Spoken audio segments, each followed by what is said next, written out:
Dewan Keamanan Perserikatan Bangsa-Bangsa pada 17 November 2025 menyetujui resolusi penting yang memberi mandat internasional bagi pembentukan Board of Peace dan pengerahan International Stabilization Force di jalur Gaza. Beberapa elemen utama dari resolusi mencakup pelucutan senjata Hamas, pembentukan pemerintahan teknokrat transisi, dan pengerahan pasukan penjaga perdamaian internasional di bawah komando terpadu. The United Nations Security Council has just adopted the United States-sponsored resolution on Gaza that does something we haven't seen in generations.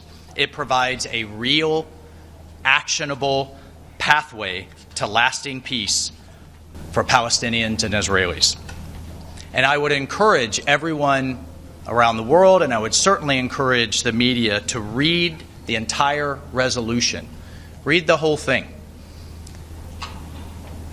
It is truly a victory for everyone who believes in a future where the Palestinian people can determine their own destiny. Resolusi Dewan Keamanan PBB memberi wewenang kepada negara-negara anggota PBB dan Dewan Perdamaian untuk dibentuk sebagai pemerintahan transisi untuk mendirikan pasukan stabilisasi internasional atau ISF sementara di Gaza untuk dikerahkan di bawah komando terpadu dengan pasukan yang dikontribusikan negara-negara yang berpartisipasi. Namun, juru bicara Hamas, Hashim Qasim bilang, apa yang mereka butuhkan adalah resolusi Dewan Keamanan PBB yang mempromosikan pembentukan negara Palestina merdeka.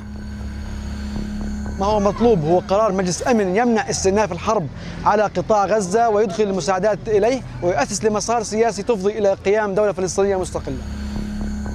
Di luar keberatan Hamas, Indonesia menjadi salah satu negara yang menyatakan kesiapan penuh bergabung dalam misi perdamaian di Gaza. Presiden Prabowo Subianto beberapa kali menegaskan kesiapan Indonesia. Presiden bilang Indonesia siap mengirim sekitar 20.000 personel TNI bila mandat PBB sudah diterbitkan. Kemudian segera pasukan Israel akan ditarik. Tentunya sesuai tahapan-tahapan gimana kesiapan Indonesia, kami katakan kami siap. Kalau diminta pasukan penjaga perdamaian, pasukan peacekeeping, Indonesia siap. Sementara itu menanggapi rencana Presiden Prabowo Subianto yang akan mengirim 20.000 personel pasukan perdamaian ke Gaza, TNI Angkatan Laut mengaku telah mempersiapkan personel untuk diberangkatkan. Seleksi personel di Angkatan Laut untuk misi perdamaian sudah dilakukan, juga termasuk kesiapan alutsista. Kata Wakasal, pengiriman pasukan ke jalur Gaza hanya tinggal menunggu perintah dari Presiden Prabowo Subianto. Sesuai dengan arahan dari pimpinan bahwa seluruh jajaran TNI saat ini mempersiapkan diri untuk bisa turut mensukseskan kebijakan pemerintah tersebut. Untuk jumlahnya saya belum tahu pasti, mungkin rekan-rekan wartawan malah sudah lebih tahu. Tapi yang jelas untuk kekuatan dari Korps Marinir sendiri adalah batalion-batalion yang mungkin akan disiapkan, salah satu atau antara lain adalah ZENI, kemudian kesehatan, kemudian juga untuk kebutuhan-kebutuhan logistik lainnya juga kita akan selalu persiapkan. Proses seleksi sudah berjalan, saat ini kita sudah mengumpulkan nama-nama, untuk selanjutnya nanti akan kita menyesuaikan dengan kebijakan dari pemerintah, apa saja yang harus kita siapkan, baru kita akan lebih detailkan lagi persiapan-persiapan selanjutnya. Sebelum pasukan dikirim ke Gaza, Wakil Ketua Komisi 1 DPR fraksi Golkar Dev Laksono mengingatkan perlunya poin-poin misi yang jelas, termasuk untuk kesejahteraan warga di sana. Apakah mereka di sana juga bagian dari pelucutan persenjataan Hamas ataupun juga misi-misi yang ada, terus juga tugasnya itu sampai sejauh mana, karena ya selain menjaga perdamaian kan tentu harus ada misi-misi kemanusiaan lainnya ya, seperti merehabilitasi gedung-gedung yang hancur, apakah tempat tinggal warga Palestina, lalu juga bisa menyokong memulai kembali roda perekonomian. Indonesia menyuruhkan kepada seluruh pihak yang terlibat serta masyarakat internasional untuk mendukung proses perdamaian ini atas nama kemanusiaan. Tim Liputan Kompas TV. Lewat pengiriman pasukan ke Gaza, apa harapan rakyat Indonesia? Kita akan ulas bersama dengan wakil kita di Parlemen, anggota Komisi 1 DPR, fraksi PKB Syamsul Rizal. Selamat pagi, Deng Ical. Selamat pagi, Mas Bray. Assalamualaikum warahmatullahi wabarakatuh. Waalaikumsalam warahmatullahi wabarakatuh. Sehat banget nih, Deng ya. Alhamdulillah. Alhamdulillah. Nah, Deng, ini kan kita sama-sama sebenarnya kita mengapresiasi ya niat mulia dari Indonesia gitu ya dengan mengirimkan pasukan ke Gaza gitu, kita mengirimkan 20.000 gitu. 20.000. 20.000. Ini sebenarnya salah satu yang bisa kita lakukan untuk mendukung resolusi Dewan Keamanan PBB. Nah, yang bisa kita maksimalkan ini apa sih, Deng sebenarnya? Ya, begini Mas Bray dan para pemirsa Kompas, yang pertama kita mesti paham bahwa momentum itu mesti di-create. Dan alhamdulillah seorang Donald Trump dan dibantu oleh seluruh pemimpin negara-negara yang terlibat kemarin di Mesir itu bisa meng-create satu momentum yang baik lah menurut saya. Sehingga apa yang menjadi momentum ini mesti dimaksimalkan. Tetapi di balik itu mesti ada catatan khusus untuk Presiden Prabowo dan kita semua, seluruh rakyat Indonesia, bahwa 20 poin yang ada dalam perjanjian itu adalah poin yang tidak mengatur soal jaminan untuk Palestina merdeka. Jadi roadmap ke Palestina merdeka, pengakuan dari mereka itu belum kelihatan. Jadi poinnya baru pada menciptakan kondisi di kawasan Gaza dan di tepi barat. Dan itu tentu sedikit berbeda atau bahkan bisa jadi perbedaannya sangat mendasar dengan tujuan kita mengambil peran.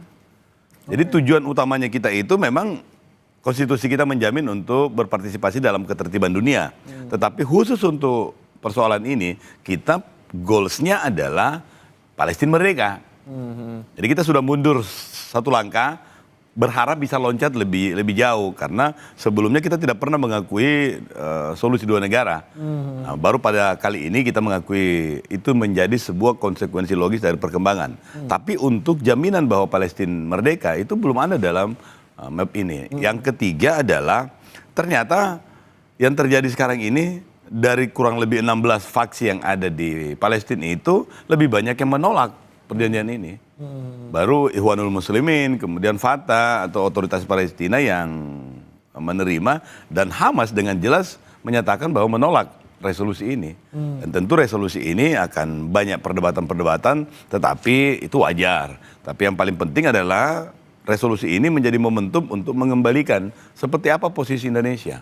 Khusus untuk pengiriman pasukan perdamaian yang direncanakan oleh Pak Presiden kita itu 20.000 itu kita tentu sangat mendukung. Tetapi penting untuk diingat bahwa ada konsekuensi logis dari pengiriman ini, dari komitmen ini. Pertama adalah soal biaya. Yang kedua adalah soal resiko.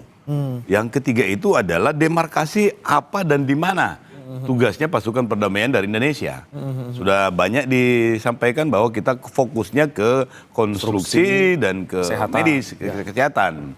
Tetapi dalam pelaksanaan tugas ini tentu kita akan menyinggung faksi yang ada di Palestina, menyinggung Israel. Karena ada daerah di situ yang misalnya di tepi barat ada daerah yang masih dikuasai oleh Israel sebagian. Nah, kalau kita mau merekonstruksi di situ, apa benar Israel mau kasih? Terus kalau terjadi sesuatu dan kita tanda kutip diserang oleh mereka, sampai di mana kewenangan kita untuk bertahan dan memproteksi dan sekaligus juga mencegah dini. Karena kalau kita perang misalnya, kadang-kadang untuk mencegah serangan berikutnya kita mesti menginvasi atau kita mesti mendorong keluar dan seterusnya. Tentu ada batasan-batasan yang mesti clear dulu sebelum mandat ini kita ambil. Nah, ini yang menjadi sorotan juga nih, Deng Ical. Banyak sekali gitu ya. Kemudian yang poin-poin yang harus kita perhatikan gitu. Termasuk tadi mungkin soal cara masuknya di Deng. Betul. Cara masuknya kita kan pastikan tidak langsung bisa ke sana langsung. Kita butuh ada dari PBB, akses dari PBB ataupun mungkin dari organisasi-organisasi internasional. Ya. Nah, ada juga yang bilang bahwa kita bisa masuk kok lewat organisasi internasionalnya Amerika Serikat gitu. Ya. Nah, gimana kalau menurut Deng yang paling masuk akal? Dan untuk masuk terlibat dalam proses seperti ini memang selain dua cara tadi itu bisa juga dengan bilateral. Dengan bilateral misalnya dengan Raja Yordania, kita nyimpan pasukan di situ. Itu bilateral dan setiap saat bisa di-upgrade tugasnya untuk masuk di Libanon, untuk lewat jalur Libanon atau langsung ke melalui Teluk itu masuk ke Gaza. Tetapi bukan di situ esensinya, karena kalau soal ini sih aman, mau PBB yang memberi mandat, mau organisasi internasional, dan kita sudah pernah mengalaminya semuanya. Dan bilateral juga kita sudah sering. Kita kirim pasukan ke Myanmar, ke Mindanao misalnya, dan itu sangat memungkinkan. Tetapi sekali lagi penting untuk dipastikan bahwa sampai di mana kewenangan tugasnya, di daerah mana, dan yang paling esensi itu adalah jaminan bahwa ini adalah step to Palestine merdeka. Oke, nah itu tadi Deng Ical soal apa saja yang kemudian bisa dilakukan oleh mereka di sana. Ya. Tadi kan sudah disebutkan sebelumnya oleh TNI bahwa oke kita fokus di konstruksi dan juga kesehatan. Kita butuh apa lagi nih Deng? Karena mengingat tadi ada potensi-potensi lain yang kemudian mungkin di kemudian hari bisa terjadi gitu. Yang paling utama itu adalah kita antisipasi terhadap perkembangan eskalasi. Kalau soal kemampuan pasukan kita, hampir bisa dipastikan kita semuanya bisa. Dan dari kurang lebih sudah sekarang ini kalau tidak salah kita sudah 37 kali mengirim pasukan perdamaian itu, selalu hasilnya itu ya overestimate lah. Sudah lebih dari target kita. Dan selalu respon masyarakat lokal itu juga luar biasa. Positif ya. Dan kita selalu menjadi, kadang-kadang menjadi leader bahkan di hampir semua penugasan itu. Kita termasuklah yang diandalkan lah. Nah, alhamdulillah itu adalah kualifikasi yang dibentuk dari proses yang panjang. Kalau saya tidak sama sekali merasa ragu dengan kompetensi yang dimiliki oleh pasukan kita. Nah, yang saya ragukan adalah apakah Pak Presiden ini sudah mendapatkan jaminan bahwa keselamatan prajurit kita yang 20.000 ini, yang walaupun juga mungkin akan bertahap, itu ada jaminan. Jangan-jangan nanti gara-gara persoalan ini eskalasinya bisa meluas. Karena kalau kita mendapatkan serangan yang tidak wajar di luar dari otoritas itu, pasti kita akan membela diri. Nah, kalau ada pasukan kita yang tanda kutip korban, pasti kita akan menginvestigasi dan bisa saja karena pasukan perdamaian ini, bird of peace ini, kemudian akan terjadi eskalasi yang meluas. Oke. Jangan lupa, karena Mesir, Uni Emirat Arab, Saudi Arabia, yang kemudian ada pasukannya dan tanda kutip sekali lagi diserang dengan tidak semestinya, maka eskalasi ini bisa meluas dan sudah di luar dari apa yang menjadi tugasnya untuk menstabilisasi. Karena International Stabilization Force ini tugasnya itu adalah menutup atau membatasi eskalasinya. Ya. Tetapi kalau ini semua tidak clear, ini bisa jadi menjadi pintu meluas. Kelasnya malah meluas, Itu bukan? berbahaya kan? Betul. Ya, makanya kita berharap Pak Presiden yang sudah memiliki kompetensi yang luar biasa bisa memastikan semua ini terjadi, memastikan semua ini fix, baru kemudian kita mengirim pasukan. Oke, kemudian terakhir nih, Deng, yang paling penting soal cuan nih, soal uangnya. Ini gimana nih? Ada 20.000 loh, belum lagi sama logistiknya. Ini bagaimana nih kemudian mekanismenya yang paling masuk akal lah gitu, Deng, kalau kita lihat? Kalau selama ini cuannya kita siapin juga, ada juga siapin. Tetapi yang paling utama itu sumber pendanaannya itu dari pemberi mandat. Dari PBB? Iya, dari PBB atau dari organisasi internasional yang menginisiasi pertemuan ini, termasuk Presiden Amerika itu harus ada jaminan dan mesti clear. Kita pun juga bisa menyiapkan, karena ini juga adalah bagian dari programnya kita untuk menjaga ketertiban dan keamanan dunia. Ini kan kita juga sesuai dengan perintah konstitusi, jadi bersyarat untuk kita mengalokasikan anggaran, tentu sesuai dengan kemampuannya kita. Tetapi yang paling utama, saya pernah katakan bahwa momentum ini adalah momentum untuk memberikan hope bagi masyarakat atau bangsa Indonesia.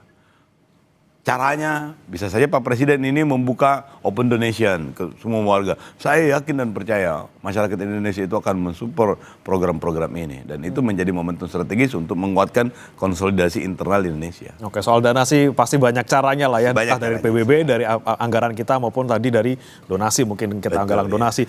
Oke, terakhir Deng Ical, soal lagi-lagi nih, soal agenda kita. Sebenarnya kita kan punya tugas ataupun misi yang mulia gitu. Kita ingin membantu mereka, kita ingin berpartisipasi dalam perdamaian dunia. Tapi ada yang berpikiran kemudian kalau kita masuk dalam ke Gaza sebagai pasukan internasional, ada yang bilang ini kita ngikutin agendanya Amerika Serikat gitu. Setuju. Seperti apa tuh, Dai? Setuju. Tapi saya setuju dengan pendapat ini, dan saya juga ingin mengingatkan bahwa mau ikut siapapun juga tidak masalah. Yang penting sesuai dengan tujuannya kita juga.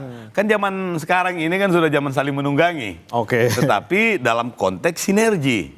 Jangan sampai kemudian kita ikut irama permainannya, gendangnya, tetapi tidak sesuai dengan tujuan kita. Makanya hal paling esensi adalah memastikan goals ini kita juga terakomodasi. Oke. Dan saya ingatkan bahwa goals kita itu adalah mendukung kemerdekaan Palestina. Lagi-lagi jangan sampai melenceng dari tugas ataupun tujuan kita untuk memerdekakan Palestina. Betul. Keselamatan pasukan kita juga harus dipastikan. Betul. Yang paling dananya juga ya harus aman. Itu juga ya, mesti Ical, ya. diingat. Baik, terima kasih Deng Makasih banyak, Ical, Mas Bre, ya. anggota Komisi 1 DPR RI fraksi PKB sudah bergabung bersama kami di Sapa Indonesia Pagi. Selamat pagi. Assalamualaikum. Pagi. Baik. Assalamualaikum.